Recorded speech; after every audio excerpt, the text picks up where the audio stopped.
Hello everyone, and today I'll be reading Wriothesley's Listener by me. So let's get into it. He had no idea that you would be in a spot like this. Both of you. He never thought that things between you two would get that far.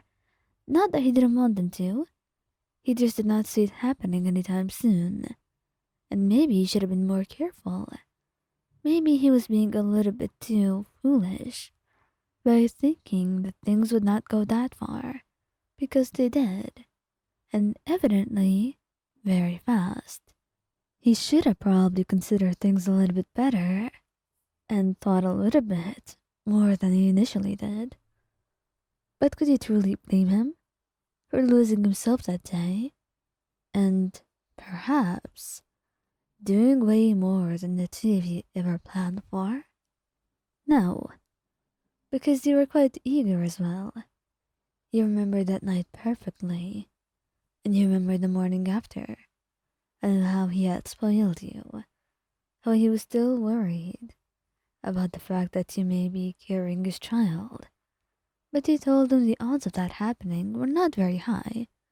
Besides, if it happened, then you would deal with it, but most likely, it wouldn't.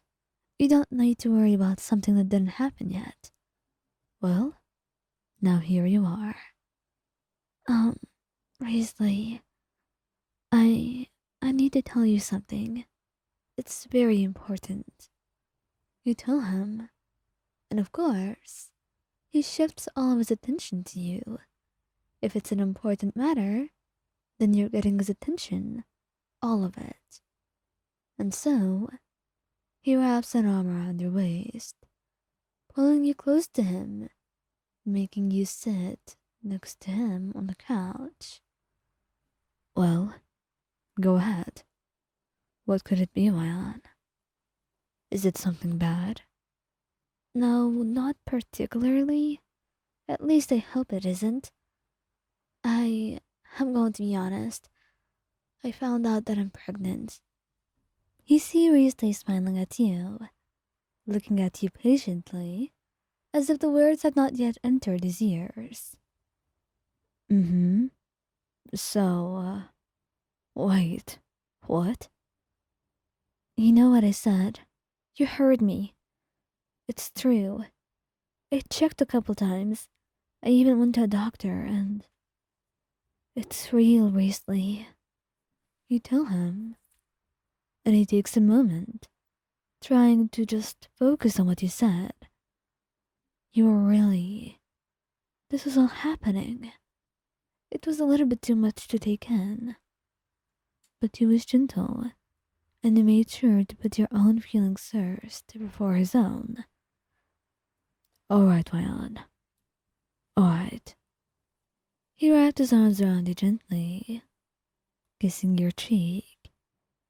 Well, I can't say I was ready for this, but I guess if we're in it together, then I better get ready to be a parent, if that's what you want. You. You'd really do that? You say, blushing greatly, feeling startled by how much initiative there was. But of course, that's what you would do. Beasley loved you, and he would love a future with you. And maybe he was a little bit not too excited beforehand, and maybe he wanted to wait more until something like this would come along. He was not the decider of fate, and it just so happened that this happened earlier than he expected. And it's fine. He will adapt, and maybe he will have more fun than he initially thought he would. Maybe this is where he's meant to be. Maybe this is the life that he should seek out. Either way, he does not mind where life has put him, where he is now with you. You who is carrying his child. And he absolutely spoils the hell out of you. He takes you out to wonderful places, buys you a lot of clothes, and even more, he buys the baby a lot of things.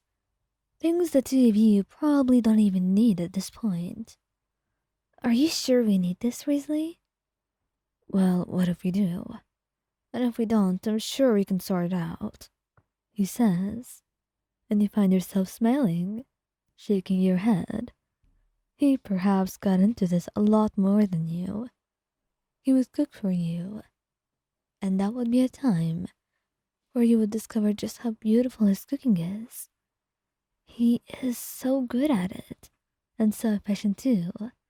And most of the time, at this point, he decorates the food, sometimes with little hearts and smiles, and sometimes with little shapes as per your request.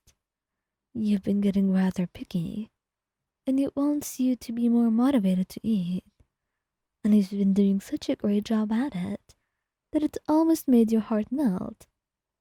You know how much he loves you, but still, seeing all of this, feeling the amount of love that he's been able to show you, it's still a lot to handle, and it's made your heart feel so soft as of late. And as the time passes on, he gets even more sappy with you, which is not something you're really used to. Not with Wriothesley, not him of all people. But it's not something bad either. When he's laying his head against your belly, as if he's hearing your baby. You know, Ion, I've wondered many times if I would ever be in a spot like this. But I always thought that it wouldn't happen. Or at the very least, not so soon. I guess I was wrong. But it doesn't matter now, does it? I could say, I'm just really happy I have you. And that soon, I'll be getting a new addition to my life. He says, kissing you sweetly, making you blush, and making your heart melt as he held you even closer. And when you slept, he kept on chatting, but this time, the talk was not for you to hear. Rather, it was for your baby. He kept telling your baby all sorts of things, all that he wanted to do, all that he has learned about babies. He didn't know what made him so soft, but maybe you've managed to change him in more ways than one, and knowing that he'd be able to have a baby of yours, to see and hold so very soon, has made his heart softer in more ways than you could possibly count.